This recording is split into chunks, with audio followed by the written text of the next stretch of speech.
Hello, I'm Paul Komisarov. Welcome to Talking Reconciliation, a series of conversations with reconciliation practitioners from around the world. The series is presented by Global Reconciliation, an international NGO that promotes communication and dialogue across cultural, religious, political, and other kinds of difference. In this conversation, I'm talking with Purwo Santoso, head of the Department of Politics and Government at Gadjah Mada University in Indonesia. I started by asking Professor Purwo to tell us a little bit about himself and his work. I'm a professor at the Department of Politics and Government at Gadjah Mada University, Indonesia. This is the largest and oldest university in Indonesia, and I've been teaching on governance and public policy and this kind of thing which relate on the methodological aspect of social sciences. And I've been advocating the idea of contextual analysis in order to be sympathetic and be able to understand what people have in mind when they are engaging in public life. So public affairs is the topic that we've been dealing from time to time in my department.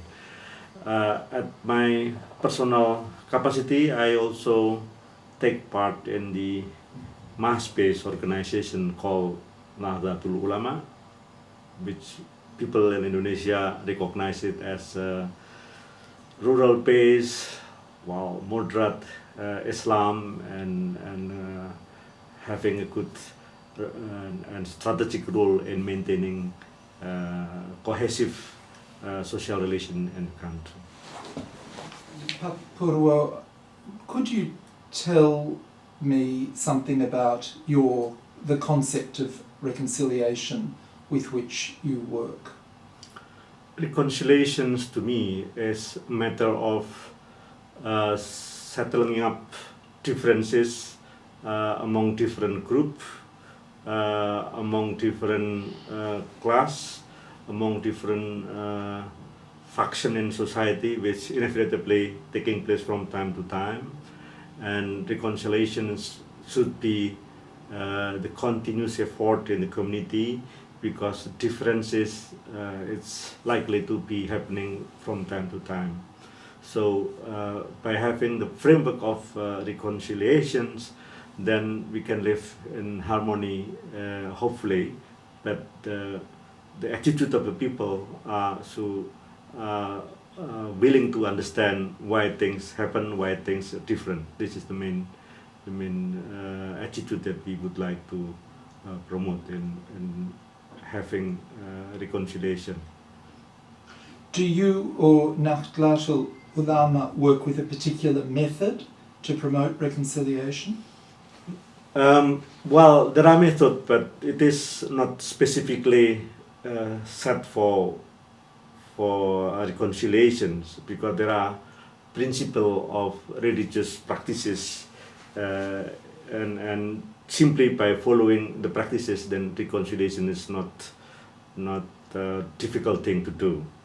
But we at Nahdlatul Ulama have no specific tools to engage more effectively on that. But the idea of reconciliation is embedded in the way we understand religion, and also the way to respect other religion. What are the kinds of problems that you seek to address, or what are the kinds of obstacles that you in your work find need to be are encountered and that you're seeking to overcome? Well, it is kind of natural for every religious group to promote good in their own definitions, and also to mobilize affiliations to the religious belief that somebody has. And because of the obsess of mobilizing support, that then it creates new barrier which is unable to understand the good thing from other side of religious group or other side of community, or other thing which is not well understood through the way religion is understood. So way of understanding religion shape us and them, and this is the issue which inevitably happen from time to time. And if on the name of religions, then we exclude other things which is also good, other thing which is important, then this is difficulty simply because of the commitment to the religion itself. Could you give some specific examples of settings in which you have been working? Well, I'm in charge as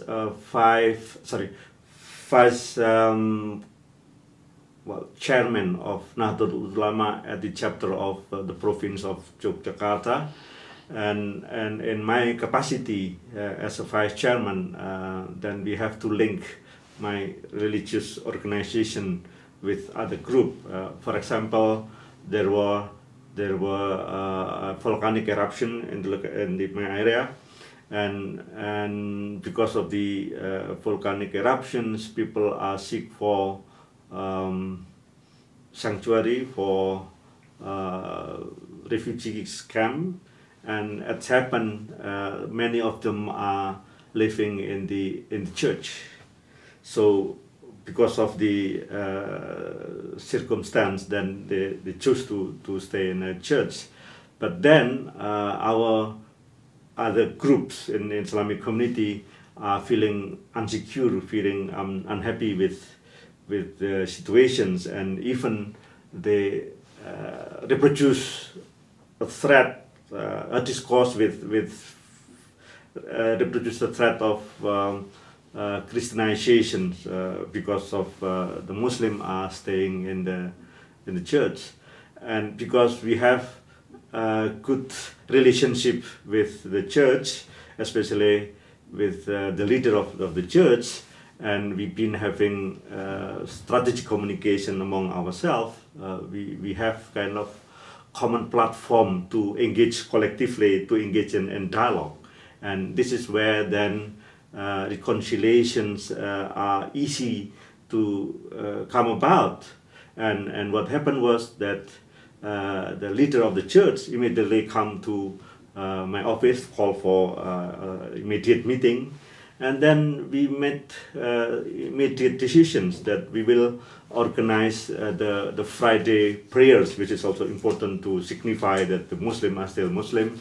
And to make it easier, then the leader of the church provide places like carpet and everything to do the prayers, and then we send the imam, we send the Islamic priest to lead the prayers, and then the problem solved.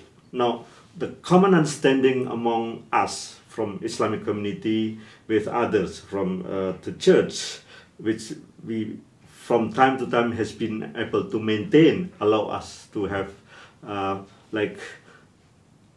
unstated consensus or tacit agreement that when time comes, then we have to sit down and then solve the problem immediately. And this is kind of reconciliations which embedded in the way we practice our religions. So by having common understanding and trust among Islamic leader and the Catholic leader in that regard allows us to deal with something very sensitive to happen, including to moderate the attempt from other Islamic group to provoke conflict or violence. Your work also operates at a more abstract level, for example, in assisting with the development of larger scale social policies.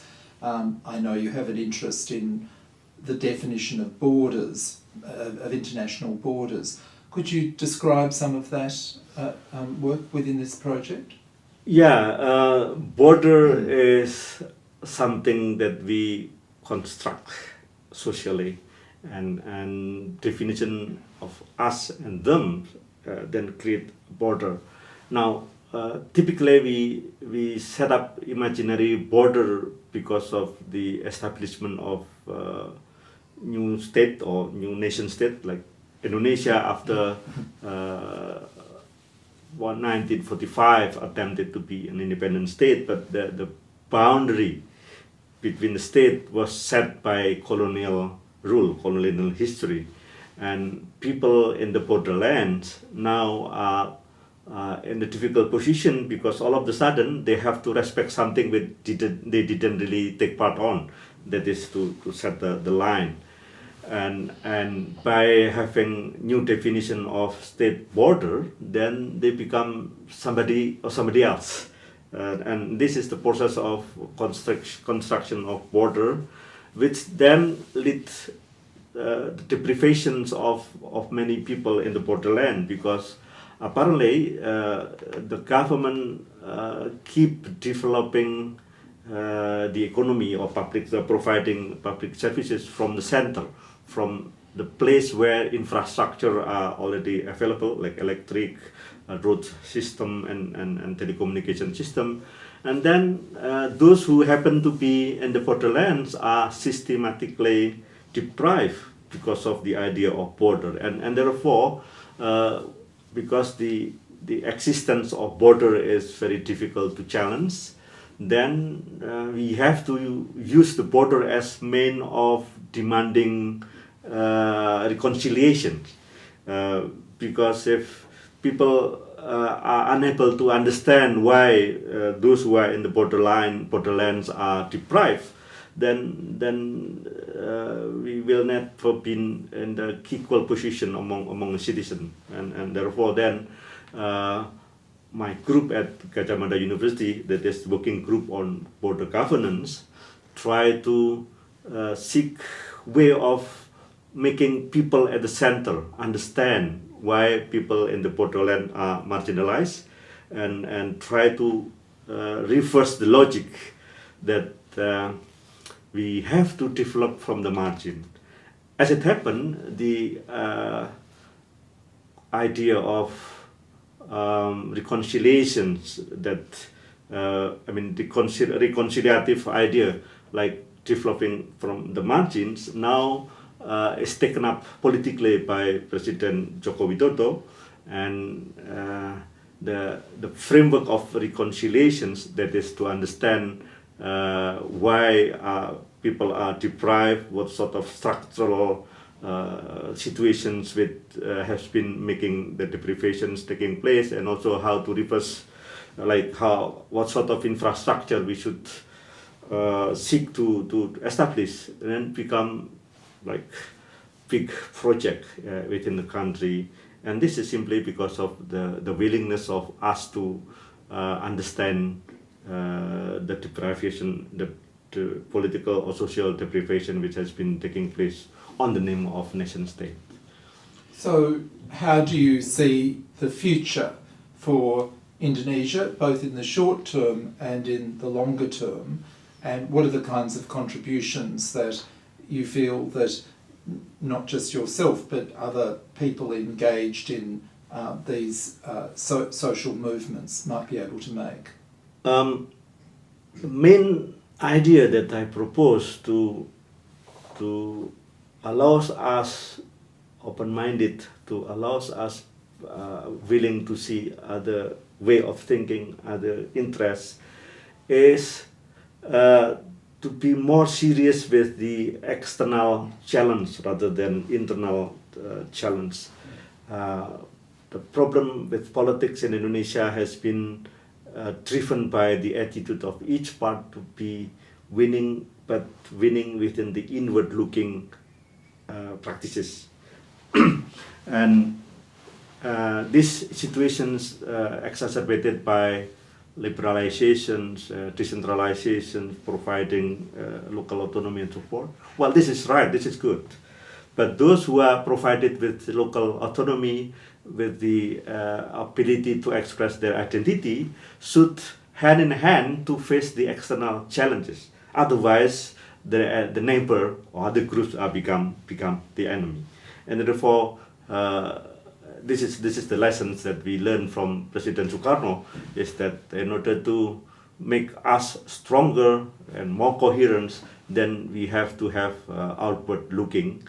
And in the last 20 years or so, the idea of inward looking has been obsessed us. And the future, as globalizations take place, as ASEAN, Southeast Asian nations are getting more integrated, then we should be able to reorient Indonesia toward more outward looking, and by facing collective challenge, then the diversity we have become the strength rather than become the threat. So transforming the threat into collective capacity is the main strategy that I've been advocating from time to time, and in doing so, reconciliation is again the main approach we can simply apply from time to time. Professor Santoso, thank you very much. You're very welcome.